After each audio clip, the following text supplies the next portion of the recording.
Our breaking news just coming in at CNN right now. A federal judge in New York has just granted the U.S. Justice Department's request to unseal records from the investigation and criminal prosecution of Ghislaine Maxwell. Maxwell, of course, was an associate of Jeffrey Epstein. The ruling opens the door for the department to publicly release evidence it had gathered against Maxwell. The trove of documents includes grand jury transcripts, financial records, travel documents, and notes from victim interviews obtained during the investigations.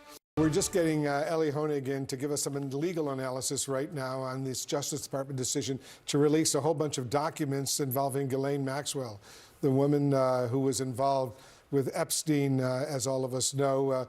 What's your sense? When are these documents going to be released, and how significant are they? Well, so these are the grand jury materials that relate to the Justice Department through the Southern District of New York's prosecution of Ghislaine Maxwell, which happened primarily in 2020. Now, DOJ had gone to this judge, Judge Paul Engelmayer, before a few months ago and asked for permission to unseal the grand jury materials. At that time, the judge denied the request because grand jury materials are ordinarily supposed to be confidential, and the judge said, I don't see any compelling reason why we need to change that.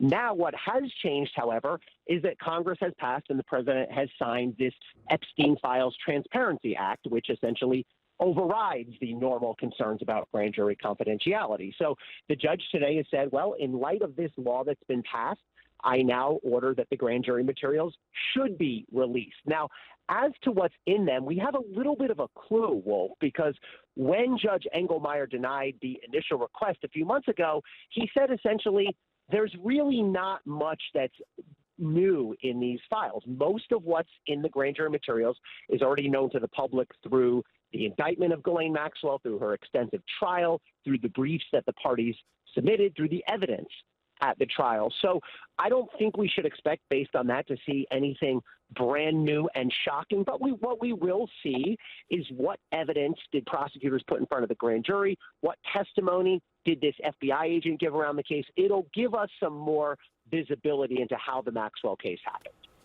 And I just want to be precise and correct. This was a federal judge who ordered the release of these documents, not the Justice Department. Ellie, is the Justice Department clearly going to obey what this federal judge has just ordered? Oh, for sure. Yes. So prosecutors do not have the ability to release grand jury materials on their own. The process is, in the rare instance where a prosecutor, DOJ, is seeking to release grand jury materials, you have to go back to the judge and get special permission. The judge, Engelmayer, has now ordered that, yes, DOJ, you can and must release those documents. DOJ has to. The law that was passed a few weeks ago requires DOJ to do this. The judge has now signed off. So everything is now in place. Those materials will be released. As to the when, Wolf, the law that was passed gave DOJ 30 days to release the Epstein materials. Day 30 is this coming Friday, which will be December 19th. So presumably DOJ, if they follow the law, will make at least the first bulk of those public disclosures a week and change from today. December 19th is sort of the key day to watch.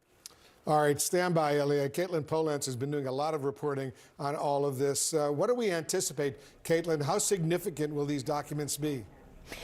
Well, Wolf and Pam, one of the things that Ellie just said is that this judge, Judge Paul Engelmayer in the Southern District of New York, he has already looked at these documents once. This is the second time around where the Justice Department has come to him and asked for the unsealing of these records. And the first time he looked at them and said, not much is here that isn't out there already publicly, because these are the grand jury records from the federal criminal case against Ghislaine Maxwell, who did ultimately go to trial and was convicted. And so much of what may be in this material are the types of things that would have come out at Ghislaine Maxwell's trial, things like financial records, travel documents. Those are the things that are specified in the court order today as what may be in these grand jury records.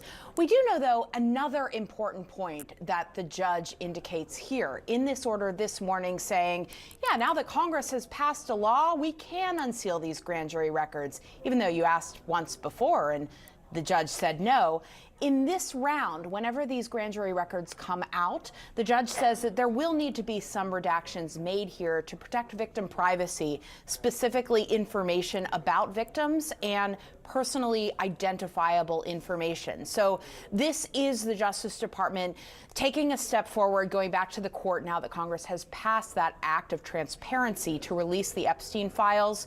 The Justice Department going to court and getting some of the bulk of the records, but this is by no means what everybody has wanted to see, which is the full FBI file. This is just what's in the hands of the court and what is very likely already largely out there.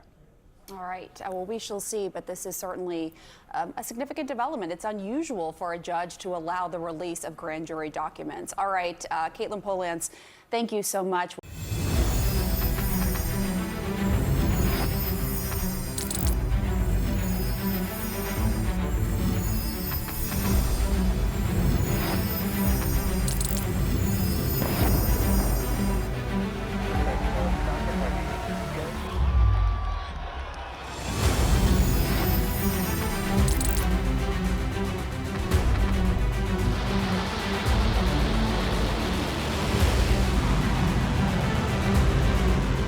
Fighting so long and so hard that they don't know what the they're doing.